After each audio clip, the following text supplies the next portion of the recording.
നമ്മളുടെയൊക്കെ ഒരു ചില സ്വഭാവങ്ങളുണ്ടല്ലോ, അത് മാറ്റാൻ ഭയങ്കര ബുദ്ധിമുട്ടാണ്.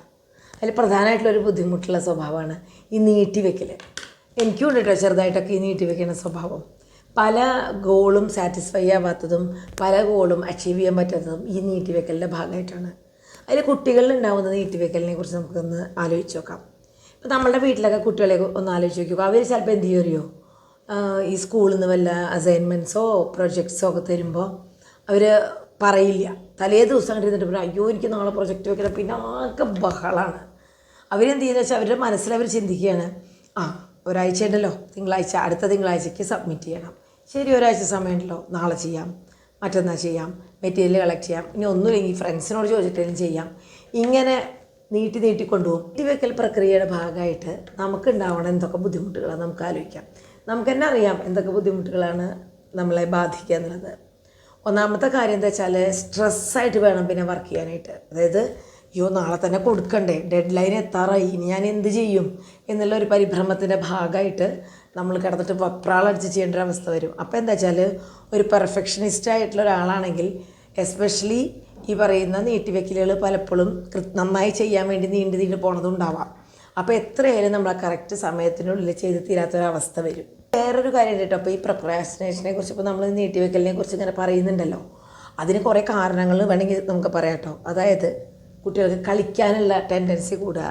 ഈ സ്കൂളിൽ ഇങ്ങനെ അടഞ്ഞിരുന്നിട്ടില്ലേ ഇവർ പഠിക്കുന്നത്, ആ സമയത്ത് അവർക്ക് വീട്ടിൽ വന്നാലും ഹോംവർക്കും ട്യൂഷനും എല്ലാം വരുമ്പോൾ ഇവർക്ക് പുറത്ത് പോയി കളിക്കാനുള്ള സമയം കിട്ടുന്നില്ല. അപ്പോൾ അതിൻ്റെ ഭാഗമായിട്ട് ഇവർക്ക് മടുത്തിട്ട് ഇവർ നീട്ടിവെക്കൽ പ്രക്രിയ നടത്താറുണ്ട്. ഇനിയിപ്പോൾ നാളെ ചെയ്യാം, ഞാൻ എല്ലാ ഹോംവർക്കും ചെയ്ത് കഴിഞ്ഞു, നാളെ ചെയ്യാം, ഇങ്ങനെ നീട്ടിക്കൊണ്ടുപോകും. അപ്പോൾ ശനിയും ഞായറല്ലേ ആകെ ഒഴിവുള്ളൂ, വെള്ളിയാഴ്ച ഞാൻ ഫ്രീ ആയിട്ട് എടുക്കട്ടെ, ഇങ്ങനെയൊക്കെയാണ് കുട്ടികൾ പറയുന്ന പല കാര്യങ്ങൾ. അപ്പോൾ നമ്മളും വിചാരിക്കും ശരി എന്നാൽ ഒരു ദിവസം നമുക്ക് കളിക്കാൻ വിടാമെന്ന് വിചാരിക്കും. പിന്നെ പിറ്റേ ദിവസം വരെ വിളിച്ചുകൊണ്ടിരിക്കും, എത്രയായാലും കഴിയില്ല. പിന്നെ 2 ദിവസം കഴിയുമ്പോഴേക്കും അവർക്ക് ആകെ ടെൻഷൻ തുടങ്ങും. ടി വിയിൽ പല വിധത്തിലുള്ള കാർട്ടൂണുകൾ കാണുക, അല്ലെങ്കിൽ മറ്റുള്ള ഒരു സീരിയൽ കാണുമ്പോൾ കൂടെ ഇരുന്ന് കാണുക, അതല്ലെങ്കിൽ സിനിമ കാണുക, വെറുതെ പാട്ട് വയ്ക്കുക, ഇതെല്ലാം നമ്മളുടെ ശ്രദ്ധയെ മാറ്റിക്കൊണ്ടു പോകുന്ന കാര്യങ്ങളാണ്. മൊബൈലിലാണെങ്കിൽ അങ്ങനെ തന്നെ കേട്ടോ. മൊബൈൽ ഗെയിം പ്രധാനമായിട്ട് നമ്മുടെ ശ്രദ്ധ താങ്ങിക്കൊണ്ട് പോകുന്നതാണ്. ഇപ്പോൾ ലേറ്റസ്റ്റ് ചില പഠനങ്ങൾ പറയുന്നുണ്ട്, നമ്മുടെ മെമ്മറിയെ പോലും ബാധിക്കുന്ന രീതിയിൽ മൊബൈൽ ഫോൺ അഡിക്ഷൻ കൂടി വരികയാണെന്നുള്ളത്.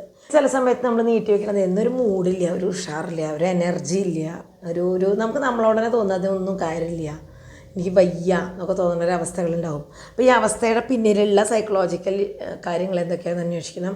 ഫിസിയോളജിക്കലി അവന് വല്ല പ്രശ്നങ്ങളുണ്ടോ, അല്ലെങ്കിൽ കുട്ടിക്ക് വല്ല പ്രശ്നങ്ങളുണ്ടോ എന്ന് അന്വേഷിക്കണം. ഇതിൻ്റെയൊക്കെ ഭാഗമായിട്ടാണോ ഈ നീട്ടിവെക്കലുകൾ നടക്കണമെന്നുള്ളത് അന്വേഷിക്കണം. പ്രത്യേകിച്ച് ഒരു കാര്യങ്ങളൊന്നുമില്ലാണ്ട് നമുക്ക് മടിയുടെ ഭാഗമായിട്ട്, മടി തന്നെ പറയാം, പിന്നെ ഒരലസത, ഇനി അത് പിന്നെ ചെയ്യാം, അല്ലെങ്കിൽ ഇനി സമയമുണ്ടല്ലോ പിന്നെന്താ, എനിക്ക് ആകെ അരമണിക്കൂർ മതി ഇതൊക്കെ ചെയ്ത് തീർക്കാൻ, ഇത്തരം ഓവർ കോൺഫിഡൻസിൻ്റെ ഭാഗമായിട്ടൊക്കെ ഈ നീട്ടിവെക്കൽ പ്രക്രിയ നടക്കുന്നുണ്ട്. അപ്പോൾ ഈ നീട്ടിവെക്കൽ ഇങ്ങനെ പോയിട്ടുണ്ടെങ്കിൽ എന്താവും അവസ്ഥ, ആ കുട്ടിയെ അതെങ്ങനെയൊക്കെ ബാധിക്കും എന്നുള്ളത് ആലോചിച്ചാൽ, ആ കുട്ടിക്ക് കൃത്യമായിട്ട് അത് സ്കൂളുകളിലേക്ക് പറഞ്ഞ പോലെ സമയത്ത് എത്തിക്കാൻ പറ്റിയില്ലെങ്കിൽ ആ കുട്ടിയിൽ ലോ സെൽഫ് എസ്റ്റീം കാണും.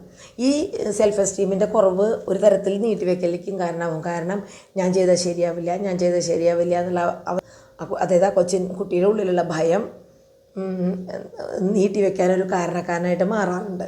പിന്നെ വേറൊന്ന്, ഈ അറ്റൻഷൻ കുറഞ്ഞ കുട്ടികളിൽ, അതായത് ഇപ്പോൾ നേരത്തെ പറഞ്ഞ പോലെ സൈക്കോളജിക്കൽ പ്രശ്നമുള്ള കുട്ടികൾ, ADHD attention deficit hyper active ഉള്ള കുട്ടികൾ, ഇത്തരം കുട്ടികളുടെ അറ്റൻഷൻ കുറവാകുമ്പോഴും മുഴുവൻ വർക്ക് ചെയ്യില്ല, തുടക്കം കുറിച്ച് ചെയ്തിട്ട് അവിടെ ഇട്ടിട്ട് പോകും, പിന്നെ ചെയ്യാമെന്ന് പറയും. ഈ സമയത്തും ഈ നീട്ടിവെക്കൽ കാര്യങ്ങളാണ് അവൻ്റെ പഠനത്തിനെ കൃത്യമായിട്ട് മുന്നോട്ട് കൊണ്ടുപോകാൻ പറ്റാത്ത രീതിയിലുള്ള നീട്ടിവെക്കലുകൾ.